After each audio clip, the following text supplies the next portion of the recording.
अभी तक आपने जूझ कहानी के फर्स्ट वीडियो में लेखक का शिक्षा के लिए संघर्ष पढ़ा। किस प्रकार से वह बालक अपने पिता से स्कूल जाने की आज्ञा प्राप्त करता है, उसके लिए उसे कितने कठिन प्रयत्न करने पड़ते हैं। आज हम इस पाठ के शेष अंश को इस दूसरे वीडियो में पढ़ने जा रहे हैं। लेखक अपनी पाठशाला का वर्णन करते हुए कहता है कि जब वह तमाम प्रयासों के बाद पाठशाला जाने में सफल होता है तो वहाँ पाठशाला में जाने पर वहाँ का वातावरण उसे बिल्कुल परिवर्तित सा लगता है। उसके साथ के सभी बच्चे अब अगली कक्षा में प्रवेश पा लिए हैं। उसके कक्षा में उससे कम उम्र के और जिन्हें वो कम अक्ल की समझता है, ऐसे बच्चों के साथ उसे रह करके पढ़ना पड़ेगा। यह देख करके उसका मन खिन्न हो जाता है, वह दुखी हो जाता है और उसे तब पाठशाला का बेंच जो है वो बहुत ही अपरिचित लगता है। वह बहुत ही दुखी मन से जा करके अपनी कक्षा में बैठता है। लेखक कहते हैं, बाहरी अपरिचित जैसा एक बेंच जिसके सिरे पर कोने में जा बैठा। मास्टर कौन है इसका पता नहीं। पुरानी किताबों और पुरानी कापियों का उस कक्षा से कोई संबंध नहीं था। फिर भी लट्ठे के बने थैले में उन्हें ले आया था। लट्ठे बट्टू जूट के। बस अड्डे पर वह बालक अपनी तुलना एक ऐसे यात्री से करना चाह रहा था जैसे कोई बस अड्डे पर कोई लड़का अपनी पोटली संभाले किसी के इंतजार में बैठा हो। उसी तरह से मैं अपनी पढ़ाई की पुरानी धरोहर संभाले बैठा था। कह रहे हैं कि जैसे कोई यात्री बस अड्डे पर अपना सामान पोटली में बांध करके बस आने का इंतजार करता है, उसी प्रकार से मैं अपनी पढ़ाई की पुरानी पुस्तकें, पुरानी कॉपियाँ और अन्य सभी धरोहरों को संभाल करके कक्षा में एक अपरिचित बेंच पर बैठा हुआ था। तभी कक्षा के अन्य बच्चों ने उससे प्रश्न किया, क्या नाम है मेहमान? नया दिखाई देता है या गलती से इस कक्षा में आ बैठे हो? कक्षा के सबसे शरारती चौहान के लड़के ने सामने आकर खिल्ली उड़ाने के स्वर में पूछा। मेरे ध्यान में आया कि मेरी पोशाक भी अजनबी जैसी है। यानी अन्य बच्चे जिस प्रकार की पोशाक धारण किए हुए थे, पहने हुए थे, उससे विपरीत लेखक का पोशाक कुछ अलग था। बालूगढ़ी की लाल माटी के रंग की मटमैली हुई धोती और गमछा पहनकर मैं अकेला ही था। देखिए देखिए तुम्हारा गमछा, कहते हुए उसने मेरा गमछा खींच लिया। गमछा आप सभी समझते होंगे, पतले का कपड़े का तौलिया खींच लिया। अब मेरा गमछा पूरी कक्षा में इसकी खींचातानी होगी और फट जाएगा। मन में मैं यह सोचकर रुआसा हो गया, लेकिन वैसा कुछ हुआ नहीं। उस लड़के ने उसे अपने सिर पर लपेट लिया और मास्टर की नकल करते हुए उसे उतार कर टेबल पर रखकर अपने सिर पर हाथ फेरते हुए हुस्स की आवाज़ की। इतने में मास्टर आ गए और वह गुंडा झट से अपनी जगह पर जा बैठा। मेरा गमछा टेबल पर ही रहा। पहले दिन ही इस घटना ने मेरे दिल की धड़कन बढ़ा दी और छाती में धक धक होने लगी। अब वह शरारती बच्चा लेखक का गमछा अध्यापक के बेंच पर रख करके अपने स्थान पर आकर के बैठ गया। रणनवरे मास्टर कक्षा में आए। टेबल पर मटमैला गमछा देखकर उन्होंने पूछा, किसका है रे? मेरा है मास्टर। तू कौन है? मैं जकाते, पिछले साल फेल होकर इसी कक्षा में बैठा हूँ। गमछा ले जा पहले। उसने छड़ी से मेरा गमछा उठाकर नीचे डाल दिया। मैं उसे उठाने लगा तो कहा, यहाँ क्यों रखा है मूर्खों की तरह? मैंने नहीं रखा मास्टर, उस लड़के ने मेरे सिर से छीन लिया और यहाँ रख दिया। यह चौहान का बच्चा बिना बात के उठक पटक करता है, कहते हुए मास्टर उस लड़के की ओर चले गए। मास्टर ने मेरे बारे में और भी पूछताछ की और वामन पंडित की कविता पढ़ाने लगे। बच्चों, मैंने जैसा कि इस कहानी के वीडियो के प्रथम भाग में मैंने बताया है कि लेखक ने एक महाराष्ट्रियन ग्रामीण परिवेश की पाठशाला का वर्णन किया है और जहाँ भी कहानी में जो वार्तालाप के लिए जो संवाद दिए गए हैं वो बहुत ही संक्षिप्त, भावानुकूल और पात्रानुकूल है। यानी भावानुकूल यानी कम शब्दों में पूरी बात को कहने में लेखक को सफलता प्राप्त हुई है, और दूसरे पात्रानुकूल यानी पात्र के अनुकूल भाषा का चयन किया है, जिससे कहानी बहुत ही रोचक लगती है। आगे कहते हैं, बीच की छुट्टी में मेरी धोती की कांच उस लड़के ने 2 बार खींचने की कोशिश की, लेकिन मैं फिर दीवार की तरफ पीठ करके जा बैठा तो पूरी छुट्टी होने से पहले उठा ही नहीं। खिलौने के लिए बनाए गए कौवा के बच्चे को खुले में रख देने पर जैसे कौवे चारों ओर से उस पर चोंच मारते हैं, वैसा ही मेरा हाल हो गया। मेरी पाठशाला मुझे ही चोंच मार मार कर घायल कर रही थी। लेखक ने अपनी तुलना मिट्टी के खिलौने से की है और कहता है कि जिस प्रकार एक कौवे के बच्चे को, मिट्टी के बने कौवे के प्रतिरूप को यदि हम बाहर रख देते हैं तो सारे कौवे मिल करके उस पर चोंच मारने लगते हैं। यही स्थिति अब उस लेखक की है। उसकी पाठशाला में उसकी उम्र के ही सारे बच्चे उससे तरह तरह के प्रश्न करते हैं, उसका उपहास करते हैं, उसका मजाक उड़ाते हैं, और इस प्रकार उसे उसकी पाठशाला में अत्यंत कष्ट का अनुभव हो रहा है। घर जाते समय सोच रहा था कि लड़के मेरी खिल्ली उड़ाते हैं, धोती खींचते हैं, गमछा खींचते हैं, तो इस तरह कैसे निभा होगा, मैंने ऐसे कैसे पढ़ाई का कार्य संपन्न होगा, मैं नहीं जाऊंगा। उसके मन में कहीं न कहीं एक नकारात्मक विचार भी आने लगते हैं। वो मन ही मन निश्चय करता है कि पाठशाला नहीं जाऊंगा, इससे तो अपना खेत ही अच्छा है, चुपचाप करते रहो। गली के 2 ही लड़के हैं कक्षा में, वे भी मुझसे भी कमज़ोर हैं, वे क्या मदद करेंगे। मन उदास हो गया। 4वीं से 5वीं तक पाठशाला अपनी लगती थी, लेकिन अब वह एकदम पराई पराई जैसी लगने लगी है। वहाँ अपना कोई नहीं। अब लेखक को अपने पाठशाला में कोई अपना मित्र नहीं मिलता है, इसलिए वहाँ पर उसका मन नहीं लगता है। सवेरे हो जाने पर मैं उमंग में था, फिर से पाठशाला चला गया। माँ के पीछे पड़कर एक नई टोपी और 2 नाड़ी वाली चड्डी मैल खाऊं रंग की 8 दिन में मंगा ली। एक प्रकार की टोपी और पैंट उसने अपनी माँ से बार बार आग्रह करके मंगवा ली। चड्डी पहनकर पाठशाला में और धोती पहनकर खेतों पर जाना शुरू किया। धीरे धीरे लड़कों से परिचय बन गया। कहानी का यह अंश पढ़ करके बच्चों आपको पता चलेगा कि लेखक कितनी निम्न आर्थिक पृष्ठभूमि से संबंध रखते हैं कि उन्हें स्कूल जाने के लिए, वेश के लिए भी कितना परिश्रम करना पड़ता है। मंत्री नामक मास्टर कक्षा अध्यापक के रूप में बीच में आए। वे प्रायः छड़ी का उपयोग नहीं करते थे, हाथ से गर्दन पकड़कर पीठ पर घुसा लगाते थे। पीठ पर एक जोर का बैठते ही लड़का हुक बजने लगता। लड़कों के मन में उनकी दहशत बैठी हुई थी। इस कारण उधम करने वाले लड़कों को प्रायः मौका नहीं मिलता था। पढ़ने वाले लड़कों को शाबाशी मिलने लगी। मंत्री नामक मास्टर गणित पढ़ाते थे। एक आध सवाल गलत हो जाता तो उसे अपने पास बुलाकर समझा देते। एक आध लड़के की कोई मूर्खता दिखाई दी तो वे उसे वहीं ठोक देते। इसलिए सभी का पसीना छूटने लगता।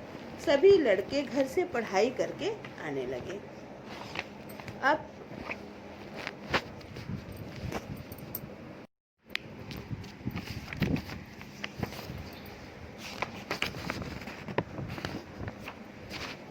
बसंत पाटिल नाम का एक लड़का शरीर से दुबला पतला किंतु बड़ा होशियार था। उसके सवाल हमेशा सही निकलते थे। स्वभाव से शांत, हमेशा पढ़ने में लगा रहता था। घर से पूरी तैयारी करके आता होगा। दूसरों के सवालों की जांच करता था।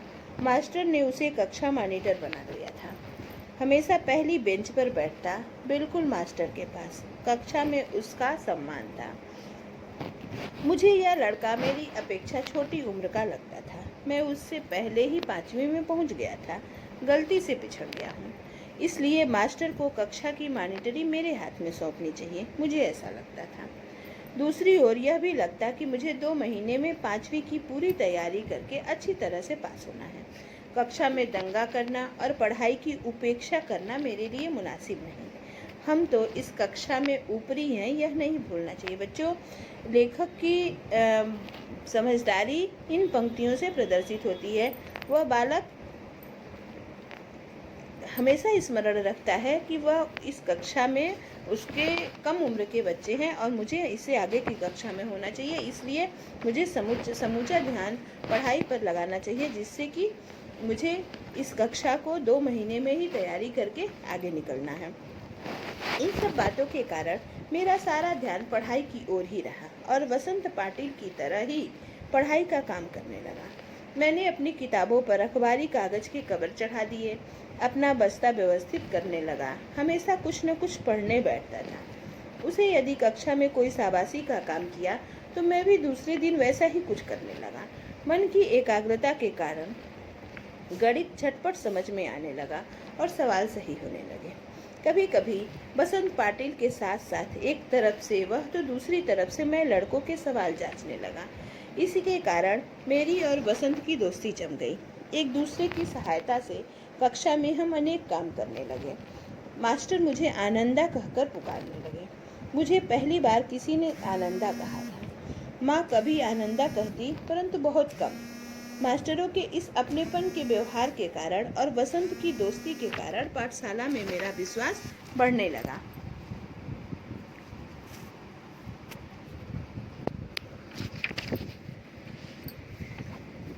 नौवा सौदलगेकर मास्टर मराठी पढ़ाने आते थे। पढ़ाते समय वे स्वयं रम जाते थे। यहाँ पर लेखक अपने एक मराठी शिक्षक का वर्णन करते हैं। वे कविता बहुत ही अच्छे ढंग से पढ़ाते। सुरीला गला, छंद की बढ़िया चाल और उसके साथ ही रसिकता थी। उनके पास पुरानी नई मराठी कविताओं के साथ साथ उन्हें अनेक अंग्रेजी कविताएं भी कंठस्थ थीं। अनेक छंदों की लय, गति, ताल उन्हें अच्छी तरह से आते थे। पहले वे एकाध कविता गाकर सुनाते थे, फिर बैठे बैठे अभिनय के साथ कविता का भाव ग्रहण कराते। उसी भाव की अन्य किसी कवि की कविता भी सुनाकर दिखाते। बीच में अन्य कवियों यशवंत, बोरकर, तांबे, गिरीश, केशव कुमार आदि के साथ अपनी मुलाकात के संस्मरण सुनाते। वे स्वयं भी कविता करते थे। याद आ गई तो अपनी भी एकाध सुना देते थे। लेखक अपने एक मराठी शिक्षक की बात, बच्चों बाल्य जीवन से ही उनका साहित्य की तरफ रुचि बढ़ती जाती है। इतनी विपरीत परिस्थितियों में भी शिक्षा ग्रहण करने के बाद भी वे अपनी साहित्यिक रुचि को रोक नहीं पाते हैं और अपने अनुकूल वातावरण मिलने पर उनके अंदर का छिपा हुआ साहित्यकार बाल्यकाल में ही बाहर निकल जाता है।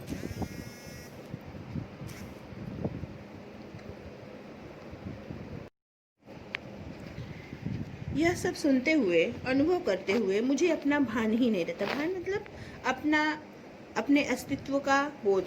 वह कविताओं में इतना खो जाता था कि वह स्वयं को भूल जाता था। मैं अपनी आँखों और कानों में प्राणों की सारी शक्ति लगाकर दम रोककर मास्टर के हाव भाव, ध्वनि, गति, चाल आदि का रस पीता। यानी जब उसके शिक्षक कविताएं पढ़ाते तो वह बालक कहता कि मैं अपने सांसों को रोक करके उस मास्टर के क्रियाकलापों, हाव भाव और उनके बातों को सुनता। कहते रस पीता, यानी उस कविता का अध्ययन करता। यानी कवि का बचपन बाल्यकाल से ही साहित्य में, या यूँ कहें कि कविताओं में उनकी बहुत अधिक रुचि थी। सुबह शाम खेत पर पानी लगाते हुए ढोर अर्थात जानवर, जैसे गाय, बैल, भैंस, बकरी, इस तरह के जानवर, अकेले खुले में गले से वे सारी कविताएं मास्टर के ही हाव भाव, यति गति यानी कविता में रुकने और आगे बढ़ने के जो नियम होते हैं उसके अनुसार, आरोह अवरोह यानी उतार चढ़ाव के अनुसार गाता। यानी जब वह आनंदा जब अपने खेतों में पानी लगाता या अपने पशुओं की देखभाल करता तो उस समय कक्षा में मास्टर जिस ढंग से कविताओं को पढ़ाते उनका अनुकरण करके उन्हीं की नकल करता। उन कविताओं के अर्थों से खेलता हुआ मैं आगे पीछे जाता, यानी कभी कभी वह इतना मस्त हो जाता कि उन कविताओं के पर नृत्य भी करने लगता। मास्टर जिस प्रकार बैठे बैठे अभिनय करते, मैं पानी लगाते लगाते वैसा अभिनय करता। क्यारियाँ पानी से कब भर गईं इसका भान ही नहीं रहता। मास्टर की चाल पर दूसरी कविताएं भी पढ़ी जा सकती हैं, इसका भी पता मुझे उसी समय चला। यानी वह बालक कविताओं में इतना खो जाता कि उसके घर के जो काम, खेतों के जो काम उसे कष्ट देते थे, वो भी अब उसे आनंददायी लगने लगे। इन कविताओं के साथ खेलते हुए मुझे 2 बड़ी शक्तियाँ प्राप्त हुई। पहले ढोर चराते हुए, पानी लगाते हुए, दूसरे काम करते हुए अकेलापन बहुत खटकता था। अरे पहले वो अकेले रहने में उसे कष्ट होता था। किसी के साथ बोलते हुए, गपशप करते हुए, हंसी मजाक करते हुए काम करना अच्छा लगता था। हमेशा कोई न कोई साथ में होना चाहिए ऐसा लगता था। लेकिन अब अकेलेपन से कोई ऊब नहीं होती। अब मैं अपने आप से ही खेलने लगा। उल्टा अब तो ऐसा लगने लगा कि जितना अकेला रहूं उतना ही अच्छा। इस कारण कविता ऊंची आवाज में गाई जा सकेगी, किसी भी तरह का अभिनय किया जा सकेगा, कविता गाते गाते थुई थुई करके नाचा जा सकेगा। मैं सचमुच ही नाचने लगता था। मैंने अनेक कविताओं को अपनी खुद की चाल में गाना शुरू किया। अनंत काणेकर की कविता, जिसकी पहली पंक्ति इस प्रकार है, चांद रात पसरिए, को मैंने मास्टर की चाल से अलग अपनी चाल में बिठाकर गाई। यह चाल एक सिनेमा के गाने के आधार पर थी। वह गाना केशव करड़ी जाति नामक छंद में था।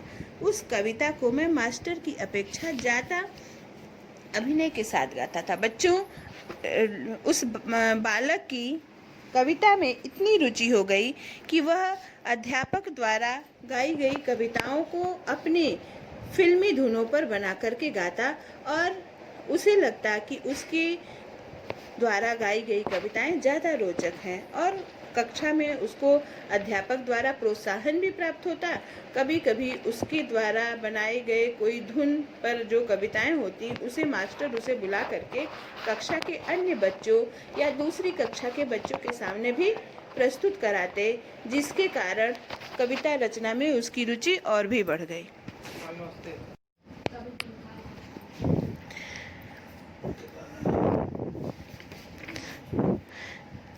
उस कविता को मैं मास्टर की अपेक्षा अभिनय के साथ गाता था, चेहरे पर कविता के भाव पैदा करने का प्रयत्न करता। मास्टर को मेरा प्रयत्न इतना अच्छा लगा कि उन्होंने 6वीं 7वीं कक्षा के सभी लड़कों के सामने मुझे बुलाकर गवाया। पाठशाला के एक समारोह में भी उसे गवाया। इसके कारण मुझे लगा कि मेरे कुछ नए पंख निकल आए हैं। मास्टर स्वयं कविता करते थे। अनेक मराठी कवियों के काव्य संग्रह उनके घर में थे। वे उन कवियों के चरित्र और उनके संस्मरण बताया करते थे। इसके कारण ये कवि लोग भी मुझे आदमी ही लगने लगे। खुद सौदलगेकर मास्टर कवि थे। यहाँ पर कवि लेखक ने कहा है कि कवि लोग भी मुझे आदमी ही लगने लगे। यानी जब लेखक पहले कविता पुस्तकों में कई लेखकों की कविताओं को पढ़ता तो उसे लगता कि कवि कुछ एक असाधारण व्यक्ति होते थे, परंतु जब उन्होंने अपने अध्यापक को कविता रचते हुए देखा और उनसे प्रेरित होकर के स्वयं भी कविता रचना में संलग्न हुए, प्रवृत्त हुए या स्वयं भी कविता रचना करने लगे, तो उन्हें लगा कि कवि भी हमारे जैसा, हमारे आपके जैसा एक सामान्य मानव होता है। इसलिए यह विश्वास हुआ कि कवि भी अपने जैसा ही एक हाड़ मांस का, क्रोध लोभ का मनुष्य ही होता है। मुझे भी लगा कि मैं भी कविता कर सकता हूँ। मास्टर के दरवाजे पर छाई हुई मालती की बेल पर मास्टर ने एक कविता लिखी थी। वह कविता और वह लता मैंने दोनों देखी थी। इसके कारण मुझे लगता था कि अपने आसपास, अपने गांव में, अपने खेतों में कितने ही ऐसे दृश्य हैं जिन पर मैं कविता बना सकता हूँ। यह सब कुछ अनजाने में ही होता रहता था। भैंस चराते चराते मैं फसलों पर, जंगली फूलों पर तुकबंदी करने लगा। उन्हें जोर से गुनगुनाता भी था और मास्टर को दिखाने भी लगा। कविता लिखने के लिए खीसा में कागज और पेंसिल रखने लगा। कभी वह न होते तो लकड़ी के छोटे टुकड़े से भैंस की पीठ पर रेखा खींचकर लिखता। बच्चों, लेखक का यह वर्णन कितना सजीव लगता है। वो कहते हैं कि मैं जब अपने अध्यापक के घर की मालती की बेल पर उनकी कविता मैंने पढ़ी तो मुझे आभास हुआ कि अपने आसपास की वस्तुओं पर भी कविता रचना की जा सकती है। और इसके बाद वो स्वयं अपने आसपास के परिदृश्यों, अपने गांव के कितने ही दृश्य, खेती के में, अपने फसलों पर, अपने पशुओं पर, और इस प्रकार की कविता रचना करते। और कितना ही आकर्षक ढंग से उन्होंने लिखा है कि मैं भैंस चराते चराते मैं फसलों पर, फूलों पर तुकबंदी करने लगा। और लिखने के लिए लेखक के पास जब कागज और पेन नहीं होता था तो भैंस की पीठ पर पत्थरों से रेखा खींच करके उस पर वो कविताएं लिखता, और फिर जब वो उसे याद हो जाती तो उसे मिटा देता। यह अंश यह भी प्रदर्शित करता है कि किस प्रकार अभावों में व्यक्ति आगे बढ़ता है। अभाव कहीं भी व्यक्ति के आगे बढ़ने में बाधक नहीं होता है। यदि व्यक्ति के पास दृढ़ इच्छा शक्ति हो तो कितनी भी कमी से कमी में भी वो अपने व्यक्तित्व में आवश्यक बदलाव कर सकता है, अपने व्यक्तित्व को चरम ऊंचाइयों पर ले जा सकता है। कहते हैं, पत्थर की शिला पर कंकड़ से लिख लेता, जब कंठस्थ हो जाती तो पोंछ देता। किसी रविवार के दिन एकाध कविता बन जाती तो सोमवार के दिन मास्टर को दिखाता। यानी पूरे सप्ताह भर वो छोटे छोटे अंशों में कविताओं की रचना करते, और उसके बाद जब वो कविता पूर्ण हो जाती तो अपने अध्यापक को दिखाने के लिए उनके मन में उतनी ही उत्सुकता होती।